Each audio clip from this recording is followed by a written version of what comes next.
Hello दोस्तों, कैसे हैं आप सब। आई होप कि आप सब बहुत ही अच्छे होंगे, स्वस्थ होंगे। आज मैं आई थी सुबह सुबह मंदिर। जैसे आपको पता ही है, मैं मॉर्निंग में मंदिर जाती हूँ। तो नहा धो के मैं मंदिर आ गई थी, घर के काम निपटा के, मतलब मॉर्निंग के साफ़ सफाई करके नहा धो के मंदिर आई थी। और उसके बाद घर जाके नाश्ता वगैरह बनाऊँगी। तो यहाँ मैंने जल चढ़ा दिया है और घर में आके भी मंदिर में मैं दीपक जला रही हूँ, पूजा कर रही हूँ कान्हा जी की, भगवान जी की सारी आरती करके। और बस धूप और दिया जला के उसके बाद किचन में जाऊंगी मैं। तो ऐसे ही बहुत अच्छा लगता है मुझे। ऐसे ही मेरे दिन की दिनचर्या अगर शुरू होती है तो बहुत अच्छा लगता है। किसी दिन अगर लेट हो जाते हैं तो फिर मन में यही लगा रहता है कि आज ढंग से कुछ हो नहीं पाया, पूजा नहीं हो पाई। तो इसीलिए मेरी कोशिश रहती है कि सुबह सुबह जल्दी ही सब कुछ कर लूँ। आप भी आरती ले लीजिए। मैंने भगवान जी को आरती दे दी है, ये लीजिए, आप भी आरती ले लीजिए। और उसके बाद हनुमान चालीसा का पाठ करती हूँ, थोड़ा सा भगवान का नाम जपती हूँ। कभी कभी माला जप पाती हूँ, कई बार नहीं, तो पाठ भी कर लेती हूँ।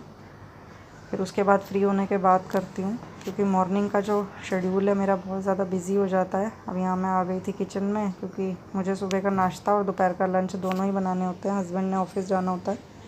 बच्चे की तो मेरी छुट्टियाँ पड़ी हुई हैं अभी, तो वो तो नहीं जा रहा है स्कूल, बट ये हस्बैंड ने जाना होता है। तो लंच वगैरह सुबह सुबह तैयार करना होता है। तो मॉर्निंग में बहुत ज़्यादा बिज़ी हो जाता है रूटीन। ये मेरा बेटा आपको नज़र आ रहा होगा ना, बीच बीच में हेलो करके जाता है वो, जब मैं रिकॉर्डिंग कर रही होती हूँ।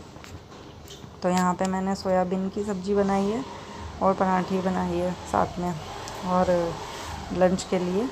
और बाकी सुबह के लिए करेले बनाए थे। पराठे के साथ करेले खा लेंगे और बाकी सोयाबीन खा लेंगे। तो यहाँ मैं लगी हुई थी फटाफट से। सभी लेडीज़ का ज़्यादातर मॉर्निंग का रूटीन जो होता है बहुत ज़्यादा बिज़ी हो जाता है, क्योंकि घर के काम भी होते हैं। नहाने धोने से पहले सोचते हैं कि सारी साफ़ सफाई हो जाए, फिर ना तसल्ली हो जाती है। फिर साफ़ सफाई करके नहा लो और फिर उसके बाद किचन में जाओ तो बहुत अच्छा लगता है। और वैसे भी कहते हैं ना, जैसा होगा अन्न वैसा होगा मन। तो हमें खाने में बहुत ज़्यादा शुद्धता रखनी चाहिए। ये पुरानी बातें हैं, आजकल लोग नहीं मानते हैं इन बातों को, रूढ़िवादी मानते हैं कि नहीं, नहा के किचन में जाना ये तो ठीक नहीं है। बट ये हमारे लिए ही अच्छा है। जो हमारे बुज़ुर्ग कहते हैं हमारे लिए, वो हमारे ही भलाई के लिए, उसमें उनका कोई स्वार्थ नहीं है। हम करें ना करें ये हमारी मर्ज़ी है।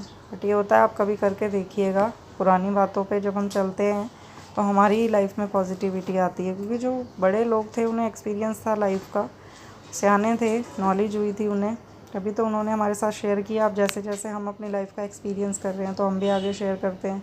तो उसी तरह से हमारे बुज़ुर्ग हमारे साथ शेयर करते हैं। तो बातें माननी चाहिए, बट नहीं मानते हैं, बट कई लोग नहीं समझते हैं इस बात को। बट मैंने अपनी लाइफ में एक्सपीरियंस, पहले मैं भी नहीं मानती थी, बट मैंने एक्सपीरियंस किया तो मुझे पता चला कि वाकई पॉजिटिविटी आती है। मन में बदलाव आता है चीज़ों को मानने से। और मैं मेरे जो गुरुजी अनिरुद्धाचार्य जी, उनकी कथा सुनती हूँ तो बहुत मन में शांति आती है। ज़्यादातर मैं जब भी किचन में काम कर रही हूँ या जितना भी मुझे समय मिलता है, मैं सिर्फ उन्हीं की कथा सुनना पसंद करती हूँ। उन्हीं से मेरे जीवन में बदलाव आया है, पॉजिटिविटी आई है।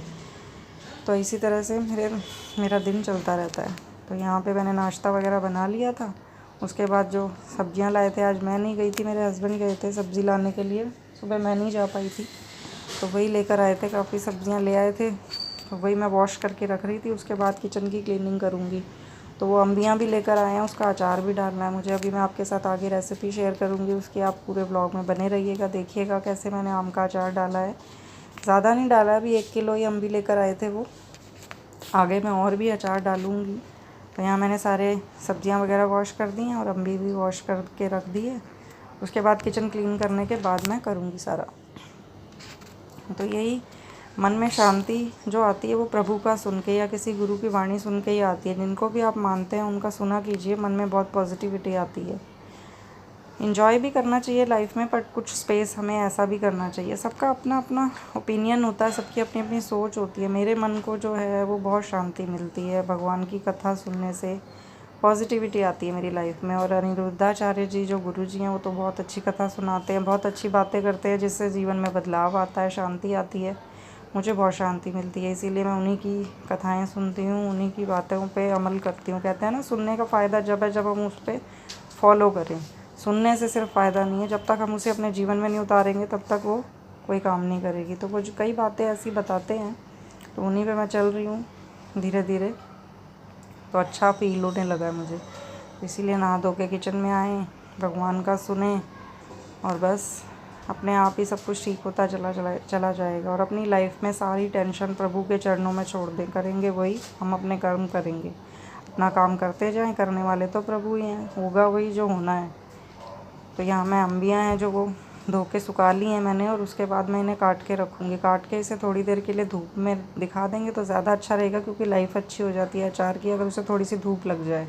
बाकी अगर धूप नहीं है तो हवा में भी इसको बिस्तर पे किसी चुन्नी में सुखा सकते हैं आप। ये मैंने देखिए काट के रेडी कर लिया अम्बियाँ। तो ये अम्बियों को मैंने धूप में रखा ही थी, धूप लग जाएगी उसको, तब तक मैंने चुन्नी में लपेट के थोड़ा सा टोकरी में ऊपर छत पर रख दिया है, वो धूप लग रही है उसको। और जब तक किचन में मैं क्लीन कर लूँगी किचन। और उसके बाद मैंने रात को अचार डाला था शाम के टाइम, जब धूप से ऊपर उठा के ले आई थी। इसको सेम डे ही डालना ज़रूरी होता है। अगर आपको अम्बी को काट के रख देंगे और अगले दिन सोचेंगे ना, तो वो उतना अच्छा अचार नहीं बनता जितना फ्रेश अचार बनता है। तो ये अम्बी का अचार जब भी आप लाएँ, इसे तुरंत ही काट के धो के सुखा के इसे डाल दें। तो यहाँ मैंने मसाले ले लिए। मसाले में मैंने 2 चम्मच सौंफ ली थी, 1 चम्मच मेथी दाना, 1 चम्मच से थोड़ा कम कलौंजी, और नमक, मिर्च, हल्दी और धनिया पाउडर। बस यही बेसिक से मसाले होते हैं, ज़्यादा तो डलते नहीं हैं, बट ये इन्हीं से ही अचार बहुत स्वाद लगता है। और सरसों का तेल मैंने यहाँ पे गरम करके उसे ठंडा करके फिर लिया है। कच्चा तेल नहीं डालेंगे, कच्चे तेल की स्मेल भी अच्छी नहीं आती है और वो अचार को जल्दी ख़राब भी कर देता है। तो पका हुआ तेल डालेंगे तो उससे अचार की लाइफ अच्छी होती है और लॉन्ग टाइम तक चलता है। तो यहाँ 1 किलो अचार के हिसाब से मैंने आपको मसाले बताए। आप इसे कम या ज़्यादा अपने स्वाद के अनुसार इसमें डाल सकते हैं। जितना आपको नमक या मिर्च आप तीखा खाते हैं, कम खाते हैं, ज़्यादा खाते हैं, वो अपने हिसाब से इसमें ऐड कर दीजिएगा। तो ये अचार मैंने मिक्स कर दिया है, और मिक्स करके मैं इसको धूप दिखा दूँगी। 2-3 दिन तक धूप लगा देंगे तो अच्छा अचार बन के रेडी हो जाएगा। तो इस ब्लॉग का यहीं पे एंड करती हूँ। आई होप आपको पसंद आया होगा, तो प्लीज़ सब्सक्राइब कर दीजिएगा दोस्तों।